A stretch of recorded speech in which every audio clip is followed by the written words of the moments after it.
तो आज हम लोग CSS टॉपिक पे डिस्कस करेंगे।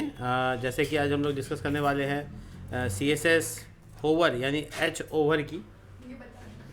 लेकिन थ्योरी में नहीं आया है, तो थ्योरी में टच कर लेते हैं। होवर का मतलब होता है हैंड ओवर, और बेसिकली आप इसके लिए सेपरेट CSS कर सकते हैं। अपने सिलेक्टर का नाम, अपने CSS सिलेक्टर का नाम, उसके बाद आपको कॉलन लगा कर होवर लगाना है, कर्ली ब्रैकेट, और होवर CSS यहाँ लिख देना। होवर का जो भी CSS है वो बीच में डाल देना, और बहुत सिंपल है, कुछ अलग नहीं है करने को। तो इतना करने से हम लोग होवरिंग कर सकते हैं। लेकिन जो आज बताने वाले हैं वो थोड़ा अलग है, वो सारी चीज़ें सीखेंगे आज हम लोग। सबसे पहले आज हम लोग सीखेंगे CSS स्पेसिंग के बारे में। स्पेसिंग यानी कि मार्जिन देने का तरीका और पैडिंग देने का तरीका। मार्जिन कहते हैं बाहर से मार्जिन को, अब पैडिंग कहते हैं अंदर के मार्जिन को, ठीक है। तो मार्जिन लगाकर आप यहाँ पर एक वैल्यू लिख दोगे तो इसका मतलब होता है ऑल साइड, यानी सभी साइड से 2 पिक्सल मार्जिन दे देगा। लेकिन अगर आप यहाँ पे 2 वैल्यू लिखोगे तो इसका मतलब हुआ यहाँ पे पहला वैल्यू जो है वो y डिनोट कर रहा है और दूसरा वैल्यू x को डिनोट कर रहा है। यानी y मतलब टॉप बॉटम और x मतलब राइट लेफ्ट, ठीक है। अगर मैंने यहाँ पे 2 वैल्यू की जगह 3 वैल्यू डाल दिया, इस तरीके से 3 वैल्यू डाल दी इस तरीके से, तो ये पहला वैल्यू जो है ना वो y के लिए हो गया, और दूसरा वाला जो है वो लेफ़्ट के लिए, और आखिरी वाला राइट के लिए, ऐसे हो गया। अगर मैं 4 वैल्यू सेपरेटली लिख दूँ, 4 अलग अलग वैल्यू, तो सब चारों साइड के लिए अलग अलग पिक्सल डाला जा सकता है इस तरीके से। देखो, तो इसमें पहला वाला है टॉप, दूसरा वाला है राइट, उसके बाद बॉटम और लेफ्ट। TRBL याद रख सकते हो, ट्रबल, या क्लॉक वाइज याद कर सकते हो। क्लॉक घड़ी का सुई देखो, पहले टॉप में होता है, फिर राइट साइड आता है, फिर बॉटम में आता है, तब लेफ्ट में जाता है। ठीक उसी तरीके से ये भी लिखा हुआ है। तो ये TRBL काम करता है।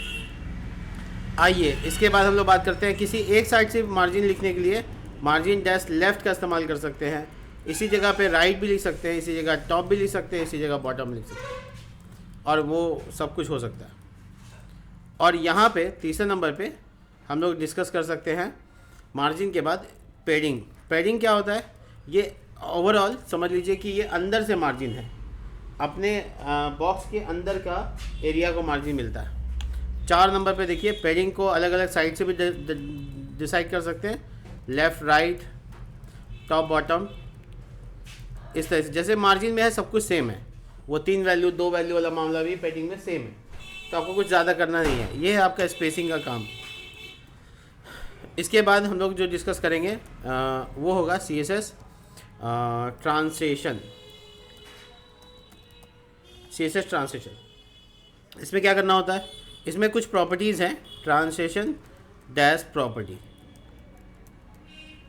इसमें आप ऑल लगा सकते हैं, और ट्रांसलेशन डैश ड्यूरेशन, कितना देर में कंप्लीट करना है वो आप सेकंड में बता सकते हैं। 2s का मतलब 2 सेकेंड हो गया।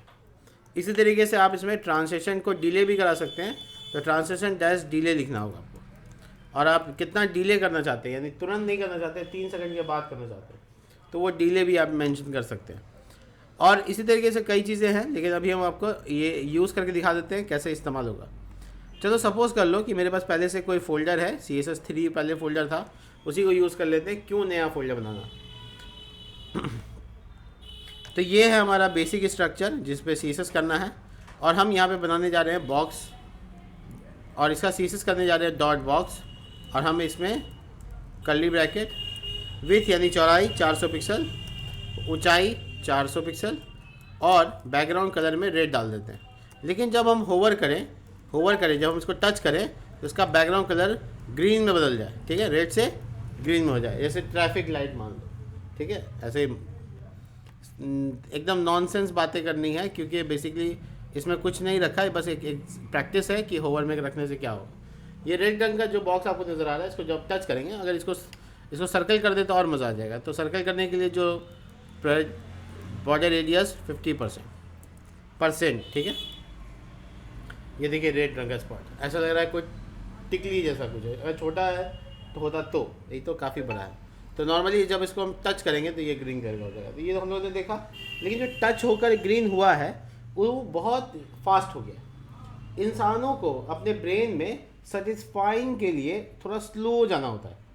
यानी इंसान के अंदर एक बिहेवियर है कि कोई चीज़ होता हुआ दिखे उसको ना, तो उसको काफ़ी मज़ा आता है उसमें। जैसे कोई एक्शन मूवी में किसी को मारते हुए आप देखिएगा एक जगह पे स्लोमो हो जाता है, स्लोमो मतलब स्लो मोशन हो जाता है, तो वो उसको बहुत अलग तरीके से दे दो, वाह मज़ा आ गया। ऐसे ब्रेक कट रहा है, बहुत जल्दी से कट रहा है, नहीं पता चलेगा आपको, लेकिन स्लोली कट रहा है, सेटिस्फाइंग तरीके से लगेगा। आपने हज़ारों वीडियो यूट्यूब पे भी देखा होगा जिसमें चीज़ें स्लो करके दिखाते हैं और सेटिस्फाइंग लगता है। चलिए देखते हैं कैसे होता है। देखिए ये अचानक से ग्रीन से अचानक ग्रीन रेड हो रहा है, लेकिन आप धीरे धीरे अगर होना चाहता है, करना चाहते हैं तो ट्रांसलेशन लगाना होगा। ट्रांसलेशन जस्ट प्रॉपर्टी पहले ऑल लगा दो, यानी हर तरह का चेंजेस, और इसको ड्यूरेशन 2 सेकंड दे देते हैं। अब देखिएगा ध्यान से, अब जो मैं कर्सर रखूँगा तो 2 सेकंड में ये रेड ग्रीन में बदलेगा। अब जो मैं कर्सर रखूँगा उसमें देखिएगा सब लोग, थोड़ा स्लो गया तो इससे क्या होगा, सेटिस्फाइंग महसूस होगा। अब कर्सर छोड़ने का रेड भी एक शेड क्रिएट करके जा रहा है। अगर मैं इसको 1 सेकंड कर दूं तो भी आपको अच्छा लगेगा, ऐसा नहीं कि बहुत फास्ट हो जाएगा 1 सेकंड में, ठीक है। तो ये इफ़ेक्ट अब लोगों को पसंद है, अचानक से हो जाएगा तो पसंद नहीं। तो नॉर्मली ह्यूमन ब्रेन सेटिस्फाई होता है स्लोमो से नॉर्मली। तो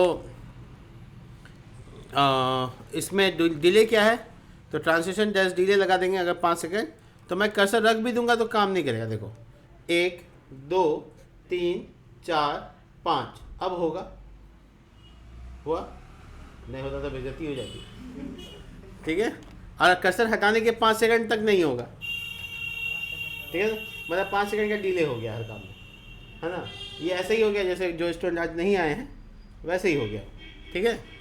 तो बेसिकली हम लोग ट्रांसलेशन का इस्तेमाल होवर वाले सीसेस में नहीं, ऊपर वाले सीसेस में रख सकते हैं। अब एक इंटरेस्टिंग चीज़ करके देखते हैं, ये जो बॉर्डर रेडियस है ये होवर पे लगा देते हैं, ठीक है। तो जब हम नॉर्मली स्थिति देखेंगे तो हमको मिलेगा पराठा, लेकिन जब हम इसको पराठे को टच करेंगे तो बन जाएगा रोटी, है ना। चलिए चेक करते हैं, और कितना सेटिस्फाइंग है वो भी देखो। 5 सेकंड, 1 2 3 4 5, ठीक है। तो जो चेंज आया वो पराठा से रोटी बनने का जो चेंज आया वो आपको दिखा। अगर आप ट्रांसलेशन हटा देते, मैं डिले हटा देता हूँ, सही में बहुत टाइम बर्बाद होता है, वीडियो भी लंबी हो जाती है इस चक्कर में, मैं ट्रांसलेशन हटा देता हूँ, तो तुम नोटिस करोगे जब हम कर्सर रखा तो एक तो लग रहा है कुछ कि 1 सेकंड के अंदर में चेंज आ गया, कोई इफेक्ट नहीं है उसमें, है ना। ऐसा 2 अलग अलग चीज़ें हैं, एक हट गया एक आ गया, लेकिन होता हुआ नहीं दिख रहा है। तो उसको होता हुआ दिखाने के लिए आपको लगा देना है ट्रांसलेशन।